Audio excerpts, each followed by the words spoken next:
This is Walker's Reserve. The Atlantic Ocean crashes against the sand as the coastal forest stands guard on the dunes. What was once a lush hillside is now a nearly depleted sand quarry. Located on the east coast of Barbados in St. Andrews Parish, Walker's Reserve is being transformed once again. In 3 years, the mining of silica sand will end, but the importance of this land will not. The center of this aerial image shows where the mining is still occurring. The surrounding green shows the ecological succession of wild plant species along with permaculture initiatives. Permaculture is a sustainable agricultural practice that integrates with the local ecosystem. So, Walker Sand Quarry is a sand mine that's been operating for about 50 years, and we're approaching the end of the life cycle of sand. We have about less than 3 years left of sand. So the company was looking into the future to see what prospects the land would hold. We are situated right in the middle of the Scotland District and in the center of the Barbados National Park.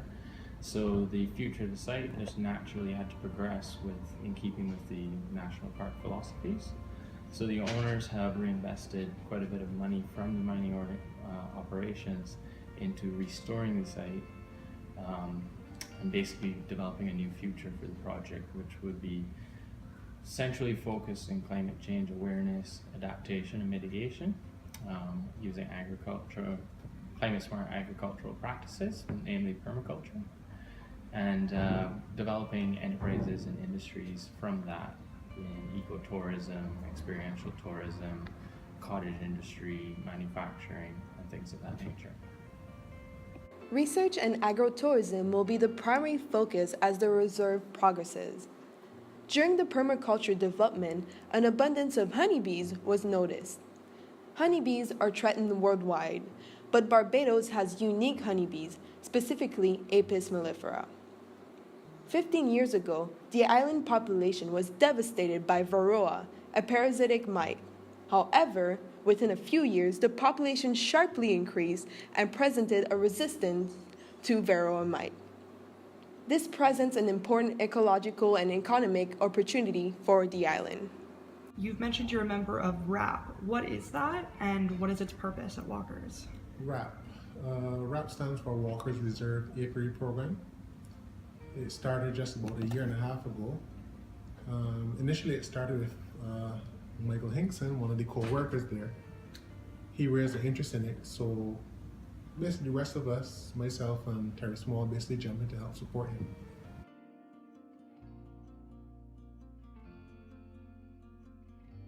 The Apiaries was actually a program that we started as an original pilot project where we wanted to engage the community and employees to create one of these cottage industries. So we developed the Walker's Reserve Apiary program, which is an employee-run program. It's focused on a profit share between the landlord, which would be Walker's Reserve, and the employees who run the program. So they offer beekeeping services. We sell products from beekeeping like wax and honey, and all of the profits from that are split between the employees who operate and run the business in their own time and Walker's, who has provided the initial capital investment into the organization.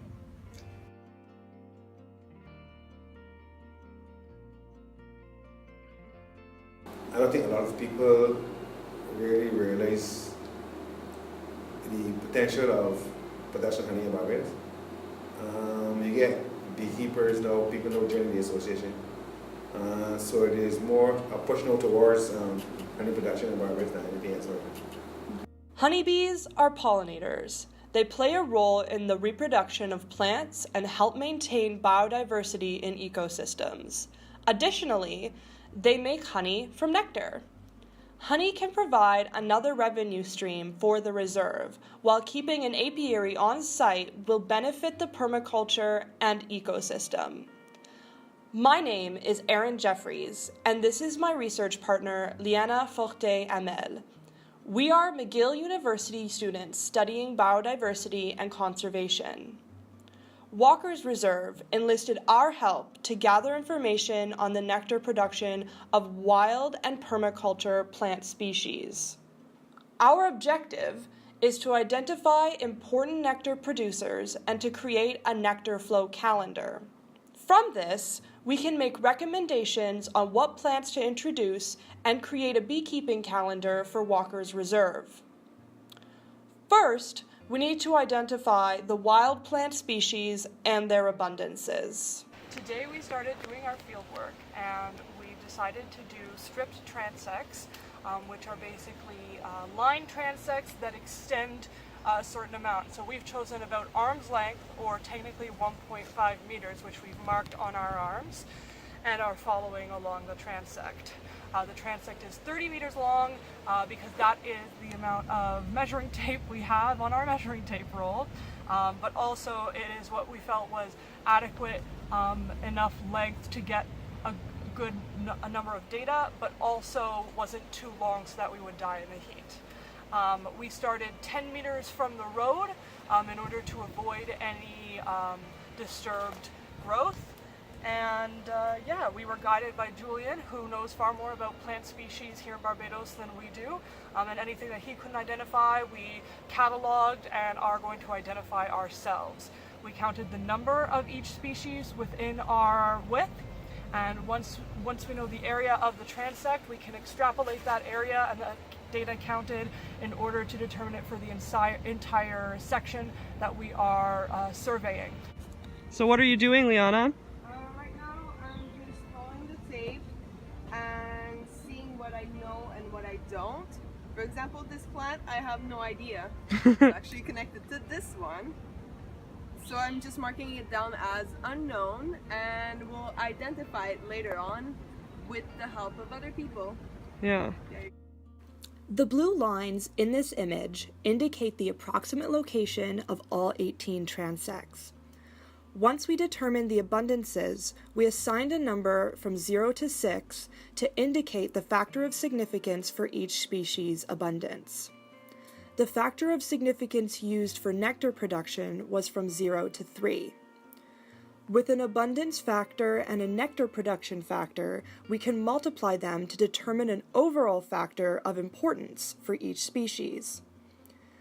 Additionally, the flowering times will be used to sum the multiplied factors per week, giving a nectar flow calendar, as you can see in this image.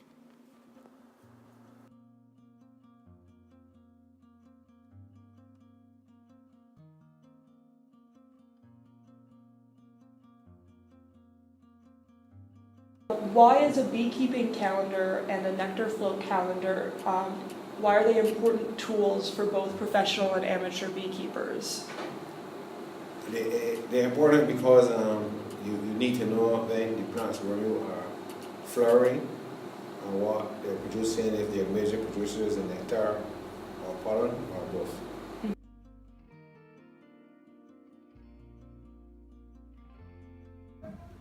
For beekeepers, understanding nectar flows is very important for allowing you to properly manage your bees.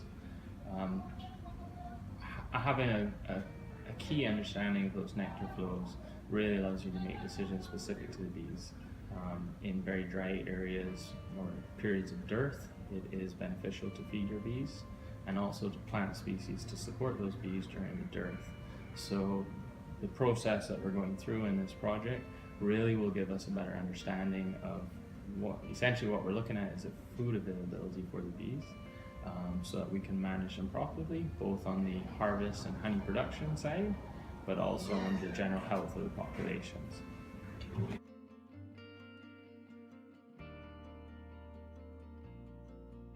And as a beekeeper yourself, what is the importance of bees for walkers and for the community? For the site itself, since we're going into a lot of agricultural production and site regeneration, the pollination of the plants so that the plants can actually naturally regenerate on their own as well to allow for our work is very important. A lot of the crops that we've tested so far have benefited from the increased pollination from the bees.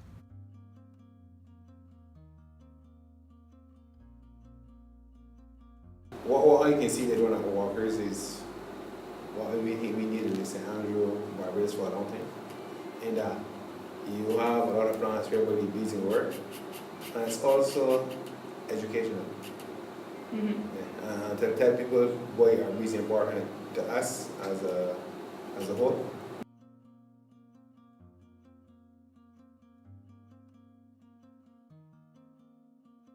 Well, generally more bees is a positive thing, so we know that bee populations worldwide are on the decline, so supporting bee populations on the island is very important. But also we seem to have this resurgence of interest in bee and honey products. And with the success of the RAP program, we're trying to engage as many community members and people from the surrounding areas to get involved in beekeeping, whether it's simply from having a box in their backyard to support pollination, to actually getting their hands dirty and getting involved in beekeeping. The methodology and data frameworks we created will be updated and improved as Walker's Reserve develops. In the future, Barbados, and perhaps the entire Caribbean, can look to the Walker's Reserve Apiary Program for data and guidance, due in part to our contributions.